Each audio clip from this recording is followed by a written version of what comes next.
Everybody, welcome back. It's me, Korath, and if you remember the last time we did Bottom of the Well, we did just one playthrough of it, so we're going to do another playthrough of it now, choosing different answers, and see how we kill our character at the end, or see if we can make her survive.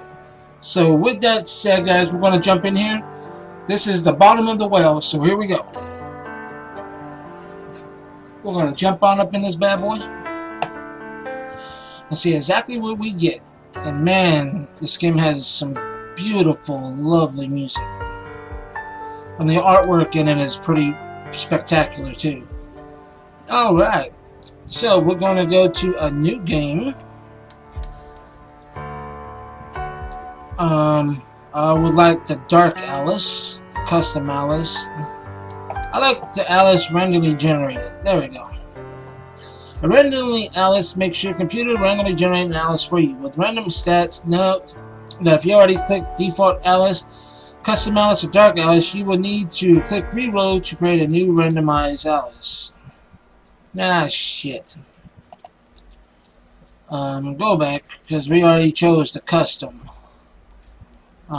We chose default. I want to choose... what's Dark Alice? Dark Alice sounds pretty creepy. You know what, let's just do random generated. Roll a random Alice. She has 2 to survival, 2 to fitness, 2 to lifestyle, 1 to dating, so she's not very dative.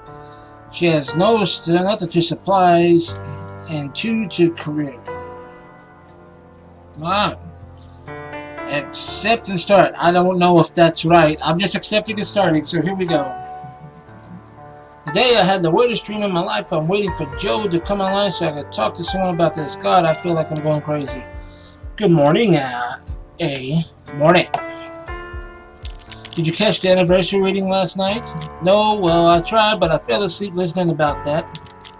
You fell asleep? Oh, come on, Alice in Wonderland is like our favorite. Yeah, because you're the Mad Hatter. Let me finish. Something happened. I was tuning in on my radio. Such a Luddite. Amazing I could even catch you online. Shut up. I'm not a Luddite. Just like analoging things.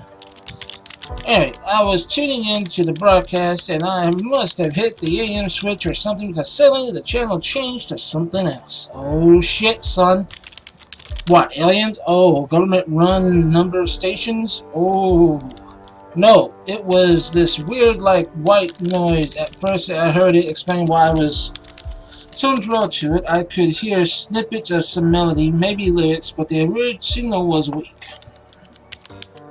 So you turned it off and continued looking for the Alice broadcast?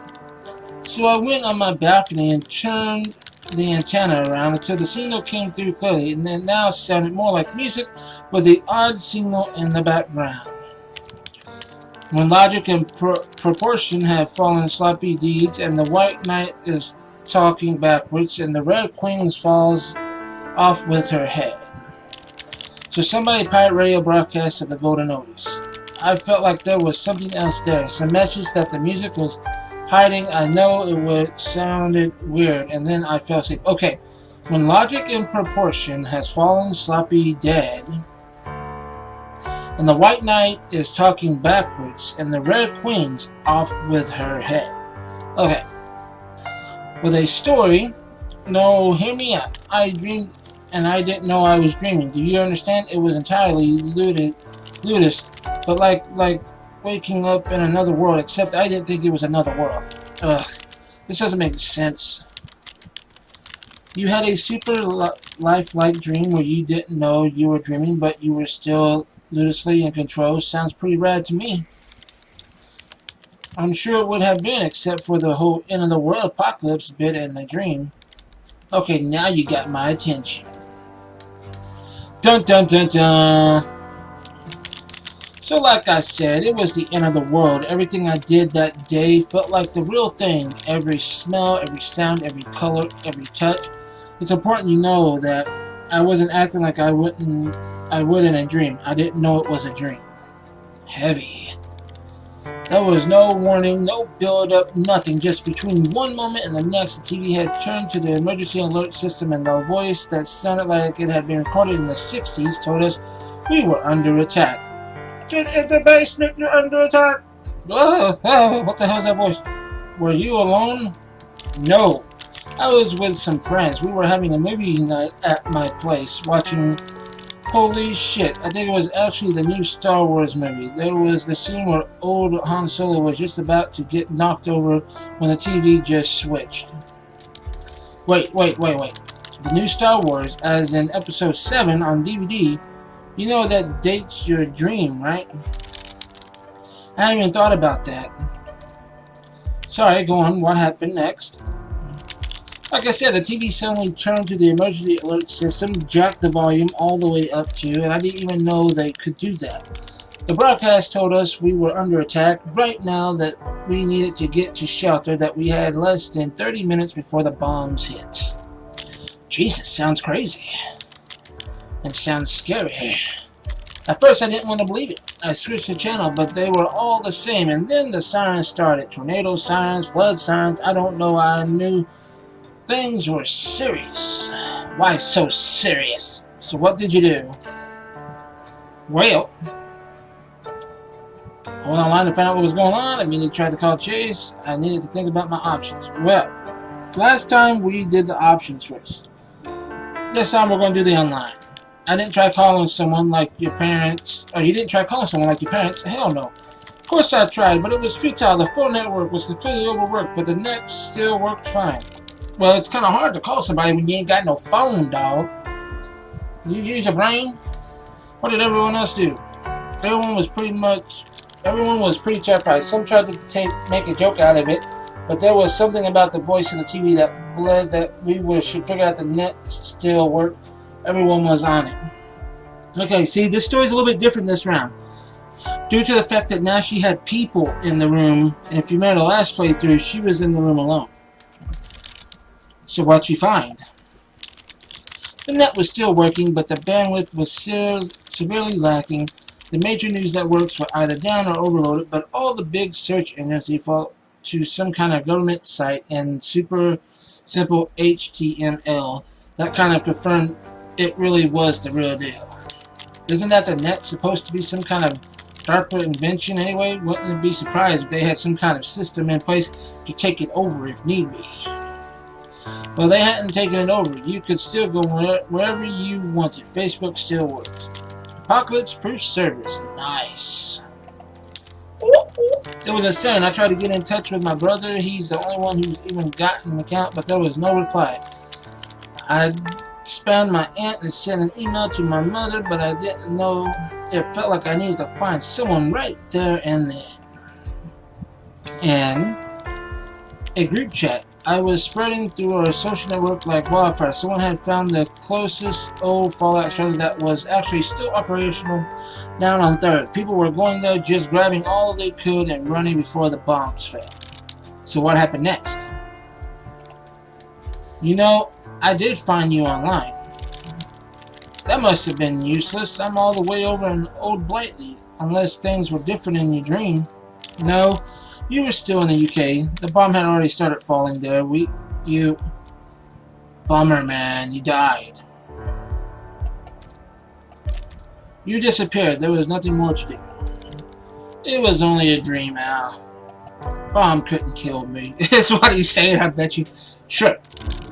So then what?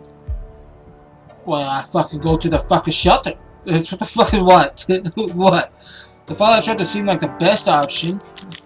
Down on 3rd. Wasn't far, close enough to walk anyway. Did you think to bring anything? Oh, right, yes. I grabbed the biggest bag I had and brought my shorter bag that I usually just use to carry my laptop in when I need to. And I filled that son of a bitch up with some first aid kits, map, my radio. Hey, I gotta take my radio, dog. Don't even go there. Put the map down there. We're taking the damn radio.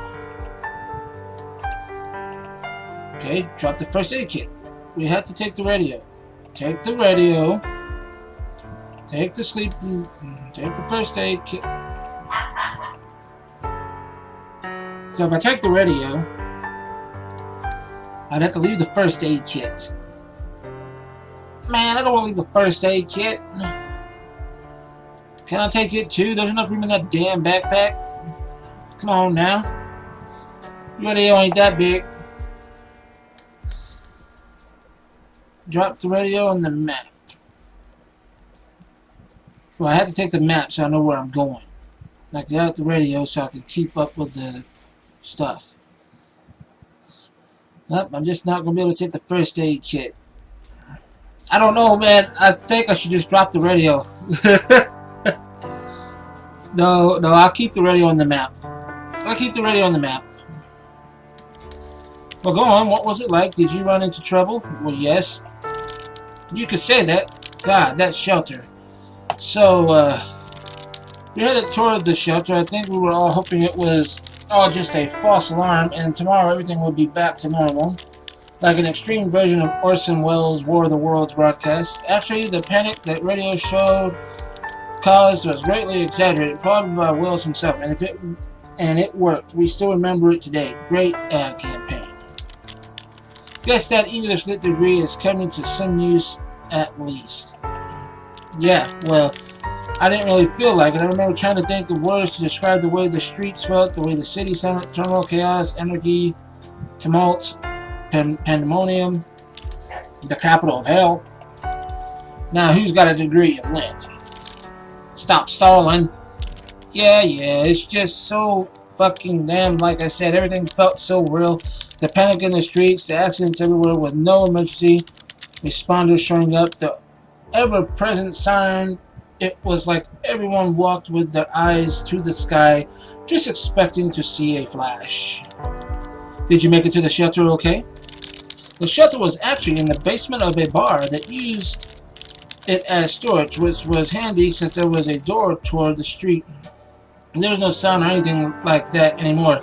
Just I knew about it from the Facebook conversation. Okay. Wait, isn't that bar you always go to, the red bar? Huh, yeah. Go on, Alice, did you get in? We went to the old entrance, which was down a narrow side alley. Some of the others were waiting for us there, and a few more came while we said our hellos. It actually felt pretty safe in that big group. The suspense is killing me. So I knocked on the door and then immediately tried the handle. It was locked, nothing happened for a while, and then the door opened just a bit and she stuck her head out. She, the bitch queen, she was the redhead chick who had taken charge of everything in there. She was the one that originally posted about the place, so I guess she felt she owned it somehow. She stood there in the doorway, looked me over, and then basically said, "We're full," like it was an exclusive club. I can't believe they just keep you out for no good reason. Was it actually full? Ha, not a chance. There was a sign on the door that said capacity 100. There was just no way there was 100 people in there already. I said as much. She didn't reply. I guess she didn't just let it be at that. Nope, I kicked her in the damn... Never mind. I said I wasn't the only one that needed to get in. I told her there was others out here and that we wanted in. That's not a very good argument. If the premise is that place is full, yes, except that I used it as leverage. I told her we were coming in one way or another. I guess there was something about the way I said it that made the others realize it was time to loom closer. You're a right thug, so she let you in? Reluctantly. But you did try to get the rest in with you, right? I tried to get in as many as I could. It was live or die. I went in alone. I tried to get in as many as I could. Well, good. So how did that math work out? It wasn't math. It was narrative. Her narrative was the shelter is full, but we can take people who have their own supplies because we have none to spare. I knew then already it was bullshit, but I had to humor her. Anyway, the narrative math was very simple. One day of food for every person she was letting in. So we talked about it.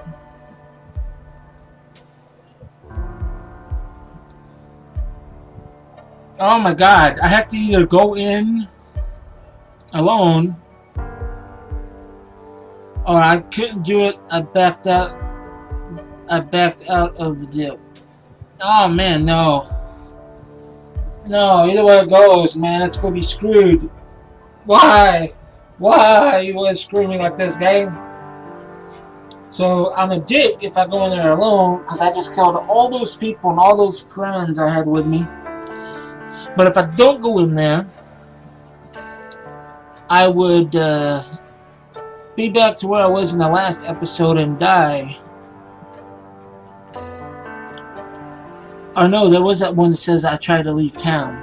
Let's do that one. I can't let all them people die. I stepped back from the door. The sound of it slamming shut still echoing in my ears. It was a sound of desperation. I knew there would be no more opening it. I had to think of something else. What did the others think? They all looked to me for some reason. It was pretty weird. I didn't really think of myself as the leader type. So did you go with them together somewhere else? I was pretty sure they'd follow me, but the thought of me as a leader, I don't know, it scared me. I thought about maybe heading off by myself instead. So realistically, what were your options? The only safe place I knew was back at my apartment. Hell no. I could try to leave town leading the group. I was comfortable in a group, but I still wanted to leave town. I'm going to leave the town with the group. A little post-apocalyptic group of survivors. Did you have any idea what to do? Well, we needed to get out of downtown area fast, which left us with a few options. The streets? I can imagine they must have been pretty bad. You live centrally, don't you? Yep, and yep, the streets were bad, really bad. Accidents everywhere, gridlock as far as an eye could see, panic, bedlam, awful. So no buses, no metro, and you don't own a car, correct? That's right, and neither did any of the others, but we had a few options. One was to start walking until we got out of the gridlock zone and then steal a car. People were leaving them with the keys in the ignition, just running anyway. Okay, sounds awful and reasonable. Another would be to try to find a car as soon as possible and then use it to make a way out of the gridlock. What, like in the action movies, a truck or a bus or something smashing through? Something like that. Alright then, so what did you decide to do? To try to steal a vehicle right away. We walked past the worst. I decided walking was the best option. The whole downtown area was gridlocked. Cars everywhere, people running down the sidewalks, and then sirens blaring. It was like one of those disaster movies. No hope of driving anywhere at any rate. But where were everyone going? Most of them were going home, I think. People were just in the wrong place at the wrong time. And there you were running away from home. Once I made my decision, I stuck to it. No matter how much I was filled with doubt, half an hour was nothing at all. But likely the estimates were completely wrong. Sometimes I walk half an hour in the wrong direction just because I stubbornly refused to believe I'm lost. I didn't know what was right direction, but I did try to get wherever I was going as fast as possible. I stayed off the major roads, and especially roads that I knew led toward metro stations. Not that I was the only one who's gotten that grand idea. Every few minutes I stopped to consult the map to make sure I was going in the right direction. Was there any dangers, like people attacking each other or something? No, I thought we were all going in the same direction, but then I realized that the crowd was heading somewhere I didn't plan to go, the subway station. What you do? I elbowed a few people and ducked and weaved my way out of there before I was swept too far along, but I did lose precious time. Time? Yes. Isn't that the thing you're fighting here? How far away were you planning on getting? Well, a lot further than I had gotten at that point. I could practically see my apartment building, but the crowd was slowly thinning. At least I actually saw a vehicle in the motion, an ambulance, weaving between stalled cars with the sirens blaring. What you do? Kept walking, intended to get away from danger before I had to stop walking. I kept walking, though I started looking for shelter. What I had planned to find an appropriate car. Still not sure how you ethically justify this to yourself. I was scared out of my wits, and it seemed like a good idea at the time.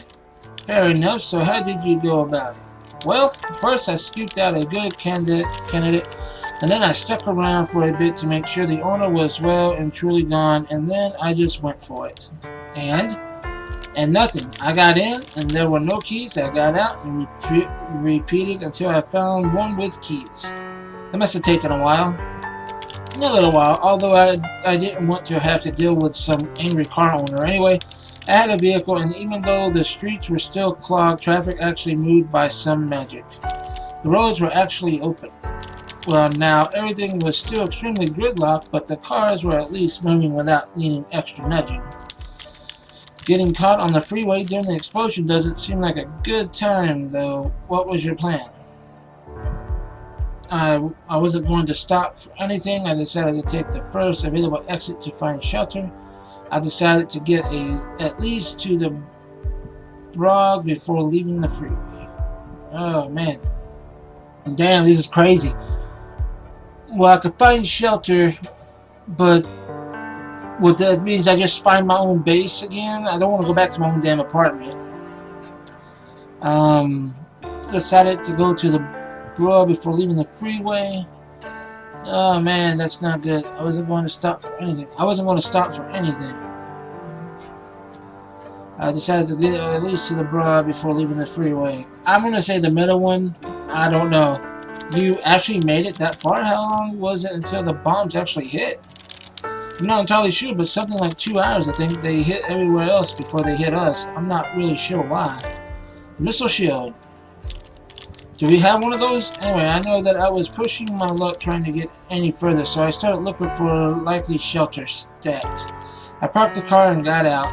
One of those suggests a firm place. The Broads have a lot of these suburban white picket fence type houses, and it was one of those. No one was at home, but when we tried the front door, it was locked. We went in. You're lucky as hell, then. What I heard about Americans and their castle doctrine is true. What if there had been someone standing there with a shotgun? I don't know, a shotgun to the gut or a nuclear bomb searing off my face. I'm sure which one would be worse. Point is, 4 walls is better than none. Fair point. So how did it go?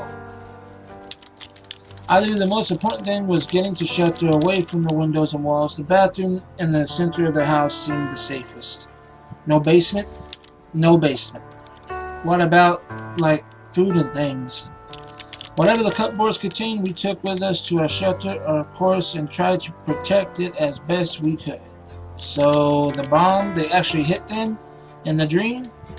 The first thing that happened was the windows blew and just closed my eyes and pulled up my knees and made myself as small as possible. The bombs continued for, I don't know how long, but aside from the windows, we seemed to be pretty okay. So it was worth to go all the way out of town then.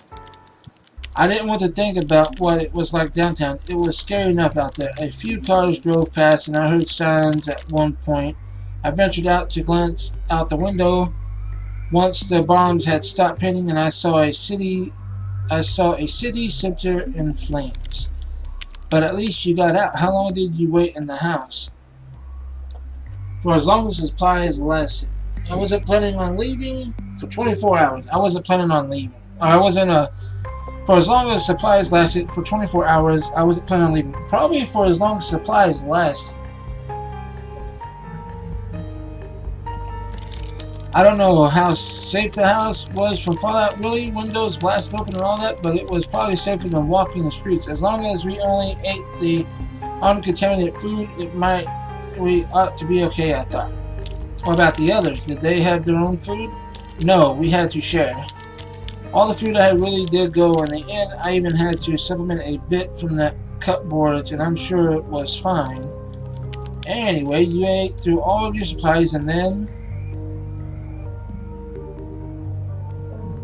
I wanted to keep going. I wanted to find Chess. No, I know you love him, and he's your man, but we're not going to find Chess. I'm not going to... We'll do that next time. There were a lot of other survivors on the road as well, and soon enough the rumor rumors started circulating there was a government evacuation center set up in the old college. Everyone was going there. The college? As in your college? Yep, talk about coming back to the beginning. Anyway, that's where everyone was headed. There was just one minor problem. Oh? The river. There's a river? No, something I had thought about. Either I didn't live anywhere near it, so whenever I crossed it, I just drove over it, but there was a geographical reality. So I mean, the bridge was surely still there.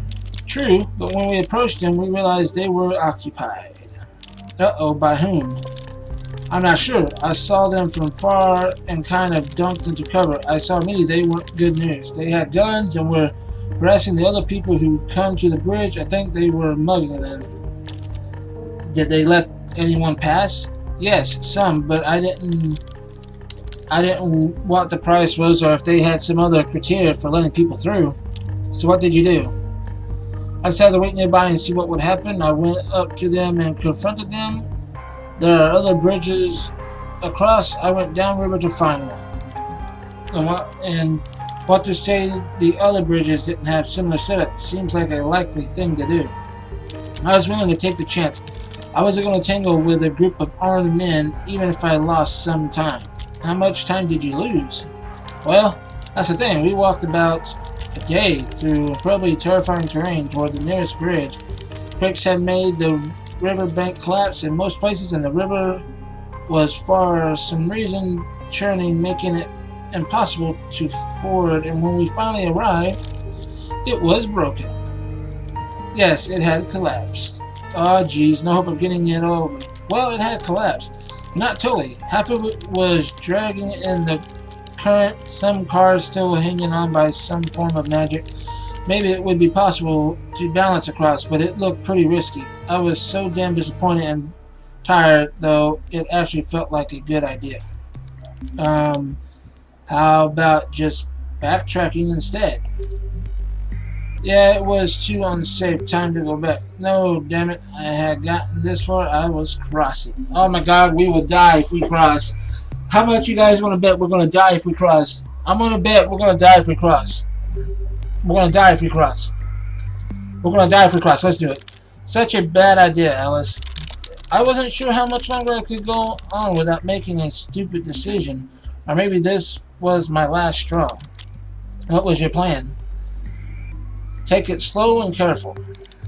I edged my way across in fits and starts, but it still held a few cars, didn't it? What difference did one more human make?